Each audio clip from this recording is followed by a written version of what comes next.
Hai everyone, halo semuanya, assalamualaikum warahmatullahi wabarakatuh. Kembali lagi dengan saya Ahmad Alwi di channel Altrader, channel yang konsisten membahas seputar dunia trading. Di tanggal 3 Februari, selamat hari Senin, selamat pagi semuanya. Di video kali ini kita akan bahaskan support dan resisten. Sesuai dengan janji kita kemarin, kita udah bahaskan teknik candlestick ketiga secara rinci di 5 part. Kita udah melakukan pembahasan di part pertama, pembahasan di part kedua, open posisi di part ketiga, dan 4 dan 5 kita melakukan open posisi ataupun pengetesan dari strategi yang udah kita bahas ya. Begitu juga dengan video kita kali ini di video SNR, alright, di segmen SNR. Kita akan bahaskan SNR secara lengkap.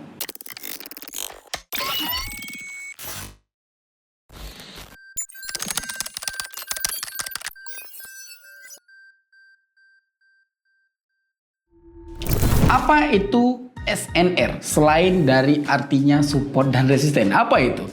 Ya, kita bahas adalah trading. Trading itu jual beli. Perdagangan itu arti trading. Walaupun trading sekarang itu mungkin agak menyimpang ya. Mungkin agak menyimpang, yang harusnya itu panjang dipendekkan, yang harusnya itu kayak saham Bitcoin gitu ya. Bitcoin itu hitungannya kan kayak saham kan. Tapi dibuat short, kita bisa main pakai lot gitu Pak. Kita bisa main pakai leverage. Ya, konsep pada dasarnya itu trading. Oke, dan itu ngaruh juga dengan support resisten. Support resisten kalau kita sekolah itu dia pelajarnya itu di SD, Pak. Jadi belajarnya itu di SD, naik SMP lah belajarnya ya. Sangat penting support resisten. Semua teknik di dunia ini semuanya itu pasti diambil dari support resisten, dari teknik support resisten. Semuanya, dia mau udah seberapa hebat, dia pasti konsepnya berawal dari SNR. SNR adalah teknik yang paling sangat penting untuk kita ketahui. Di awal tadi kita udah bahas kalau trading itu adalah perdagangan. Perdagangan itu pasti ada dua, via buy dan via sell. Alright? Saya gambarkan support resisten itu sebagai cabai. Kita buat sketsanya.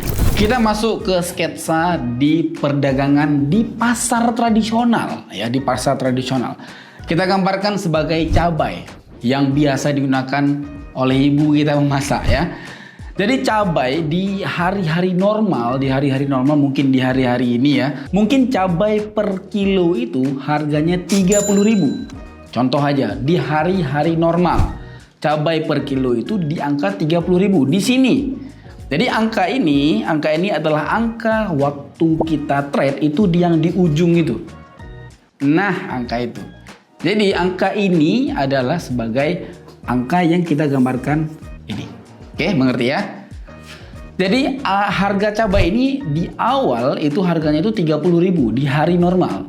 Kemudian naiklah cabai ini ke 40.000. Kemudian turun lagi karena kan daya jual belinya kan naik lagi, turun lagi, kemudian naik ke angka 60.000. Kemudian dia turun sampai ke 40, bahkan turun sampai ke 30, naik lagi 50, naik lagi ke 60. Di 60.000 di awal terjadinya kena dengan harga 60.000 tadi, itu biasanya di hari-hari besar, contoh kayak lebaran, kayak hari-hari besar lainnya lah yang membutuhkan ada masak-masak besar gitu ya di rumah ya. Itu dia biasanya cabainya naik menjadi 60.000. Oke, cabainya naik jadi 60.000. Itu adalah harga tertinggi. Harga tertinggi dari cabai, right? Kemudian di hari berikutnya dia turun. Udah selesai dong, hari-hari besarnya udah selesai. Kemudian dia turun dan di hari biasanya juga bukan hari besar, naik jadi ke 60.000. Biasanya emak-emak kita itu, ibu-ibu kita itu merepet di dapur tuh.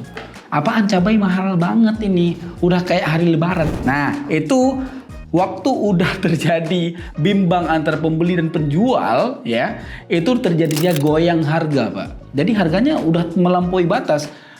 Emak-emak tadi mengingat kalau harga 60.000 itu udah harga yang paling mahal, udah nggak make sense lagi untuk dibeli, Pak. Jadi nggak mau beli lah konsepnya, nggak mau beli dan memaksakan harganya harus turun baru dibeli lagi. Gitu kira-kira ya. Jadi terjadi mantul kalau udah kena dengan harga yang tertingginya. Contoh, kita berikan contoh di sini di market XLUSD Forex. Di sini yang dihitung sebagai support resisten itu dia harus nyentuh 2, Pak. harus menyentuh dua, nggak boleh satu. Contoh ini pertamanya misalkan. Ini yang kedua, itu baru sah namanya support resisten. Oke, jadi yang atas itu namanya resisten, yang bawah namanya support. Sesimpel itu konsep support resisten. Oke, muncul pertanyaan, Bang, misalkan support resisten itu kena dia, Pak. Kena, tapi kenanya kebanyakan gitu. Contoh di sini sekali, ini yang kedua, ini yang ketiga. Berarti itu resistennya makin kuat. Resistennya itu makin susah untuk ditembus. Ya, resistennya susah untuk ditembus dan itu bisa jadi acuan ataupun bisa jadi rambu-rambu kuning untuk kita bisa open posisi di depannya. Misalkan di sini kita sudah memberi contoh, di sini ada resisten pertama, resisten kedua, ya kan? Ini kita belum tahu ini. Kemudian waktu kita udah open posisi hampir nyentuh dengan resisten, ya itu artinya lampu kuning gitu ya.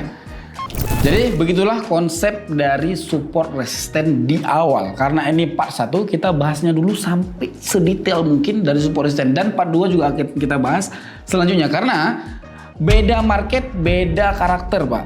Kalau di mata uang kayak di Euro USD, kayak di dimanapun yang ada mata uangnya, itu cenderung support resistennya kuat, ya, cenderung support resistennya kuat dan kita bisa jadi acuan untuk support resisten. Berbeda dengan indeks market. Indeks market apakah berfungsi support resisten?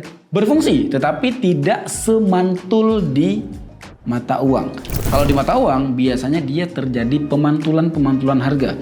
Dia naik, kemudian dia turun, naik, nyentuh lagi dengan yang naik tertinggi pertama tadi, kemudian dia bisa jadi sentuh lagi, kemudian dia naik lagi. Itu sering terjadi di mata uang. Tetapi berbeda halnya dengan di indeks. Kalau di indeks nggak mantul seperti itu, tapi mantulnya bisa follow, beda urusan lagi, gitu ya.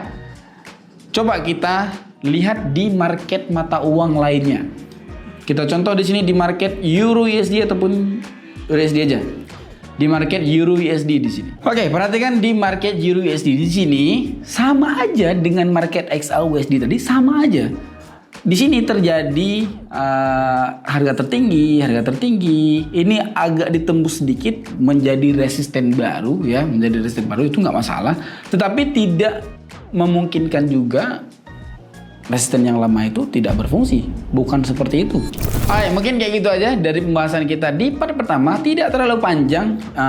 Kita cuma membahas dari support resisten. Dari mana diambil support resisten. Kenapa dia terjadi mantul. Kenapa dia terjadi tembus. Kenapa dia bisa naik bahkan melewati dari resisten sebelumnya. Itu pembahasan di support resisten. Dan kita akan melanjutkan pembahasan selanjutnya.